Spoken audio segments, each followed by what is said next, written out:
Whatto chaps, I'm MagicalMike and this is the second part of the Dragon's Reach patch. Again, the focus this time was on story, so there's not much about new zones and there's gonna be spoilers. And let me say this first before you turn off, without spoilers, this was a very good patch for story.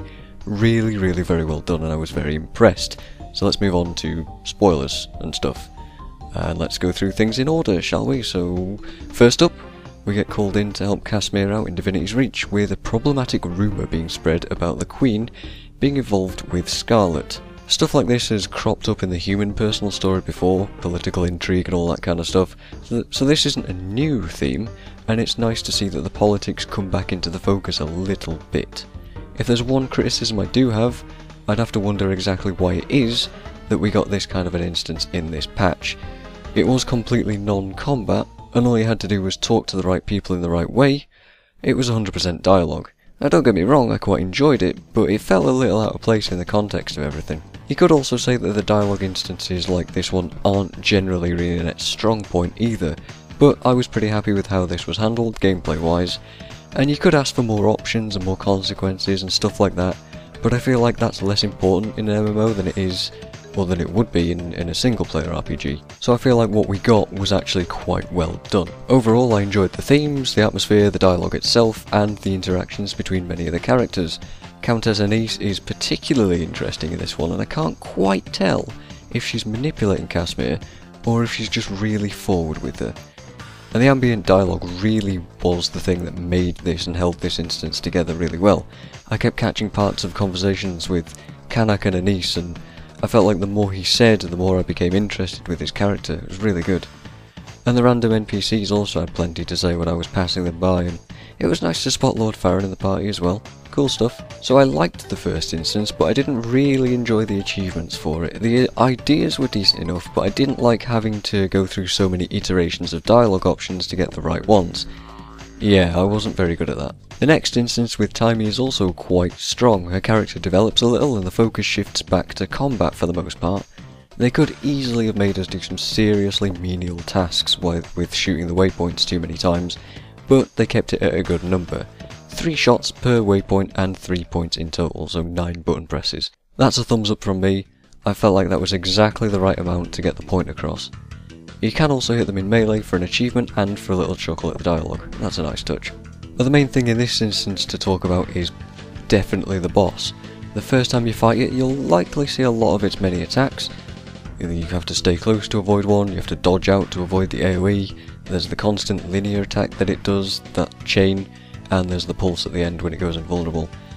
It was a satisfying fight, and the boss did enough stuff to actually down me and catch me off guard a few times, but it didn't drag on at all, which is such a good thing. They make certain boss fights drag on, and it's awesome to see that they avoided that this time. Brahm also makes himself very useful, and I appreciated him for once. He'll res you immediately if you're downed, and he's usually very quick to find the right tendril to hit when the boss goes underground to bring him back out. I really like that they made him feel useful and likeable because of his combat prowess this time. Thanks, awesome. The achievements themselves are pretty good too. Defend Timey as she does a better job on the waypoint shooting duty as you can do, or you can do it yourself and kill the boss while it's at full power. These two are nothing crazy, but I enjoyed doing those two for this instance and the other one as well, which I mentioned a minute ago. So then when you're done with that, Timey runs off and acts a little too rashly. I'm not sure how believable this was, honestly. I only really saw it as a plot device to open up the new bit of Dry Top, and the same problem applied as last time we got a new area too. The breadcrumb trail thing happened, and it's weird. I can't really complain about this because it was, like I say, just a plot device, and there wasn't that much focus on the new zone, so this time I'm gonna let it pass. It's fine. Dry Top itself did get some improvements though. The area we've already seen. In fact, I managed to break out of it about a month ago with a friend, and I said back then how interesting it looked. It managed to stay pretty well made in its final incarnation too, which is a good sign. I like the new enemies, though the beetles aren't really around that much. They're only really there for that one single event. Maybe we'll see more of them in different areas. Who knows? I did like those new events though. And I liked how the Inquest pilot in the Elemental Golem thing gets bored as a fail condition. That's quite a fun touch. And I liked the overall design and feel of the area. It was very well put together. I also really liked in terms of achievements how there's only 12 coins to find this time instead of 30. I thought that they were placed really well and it took me a while to find all of them. I enjoyed finding all 12 of these more than I would have enjoyed if we'd had 30 instead. In this case, less is definitely more. And again, this is another thumbs up from me. It felt like the devs actually listened to me personally this time around and fixed all of these weird issues that I've had. And I know that I'm not the only person that they're listening to, but honestly, it really felt more personal this time. I don't know why that is, but it pleased me and I was happy. So after all that, we get to attend the summit in the Grove. The first time around, this was really awesome. There were a ton of little details that I can't possibly cover here that I noticed and appreciated. Traherne not taking a front seat and seeming much more likeable because of it. The procession itself was quite fun. Well, not fun, but it was interesting to watch. The Char saluting Smoder and the reactions from Rocks, like "Hail Iron Legion" and things like that. Brahm being a blokey bloke with Newt, and Timey sneering at Funt. Can really get behind that thought process. Kanak had some very curious comments with Anise, which I won't really talk about, but let's say I noticed them. There was a really good atmosphere, and the summit itself was alright. I quite liked the dialogues we got between the leaders, even if they felt very sort of formulaic. So the leaders would say, "Here's our problem, why should we help with your thing?" And then you'd counterpoint, and then they'd suddenly be like, "Oh, okay, you've convinced us," and then the next leader would do that and repeat for all 5 of them. You could pick that apart, but I was fine with it really, and I liked that my character brought up the Destroyers and Primordus when challenged by Funt. That was a cool touch too. I'd also like to know what a non-Norn player says to Newt though, because my character seemed to hit the nail on the head with talk about hunts and glory and stuff like that. Proper Norn stuff. And it's probably the first time I felt like I had an actual Norn thing to say.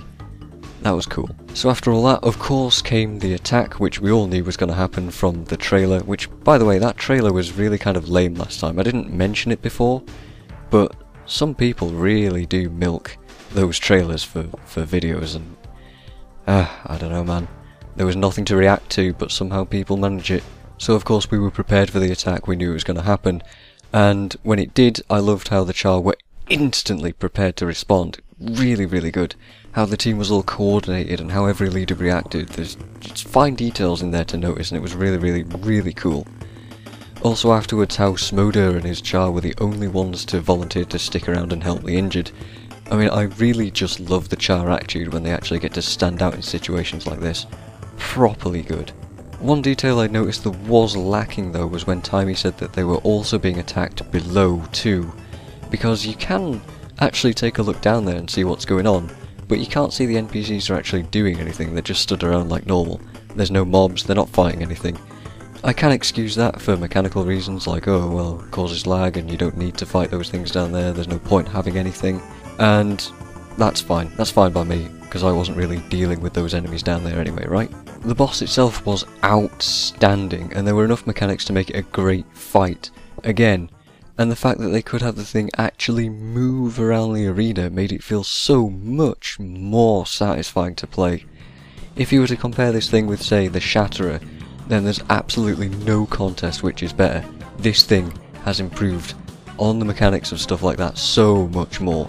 And because it's a personal instance, I suppose that's why they can do this sort of thing.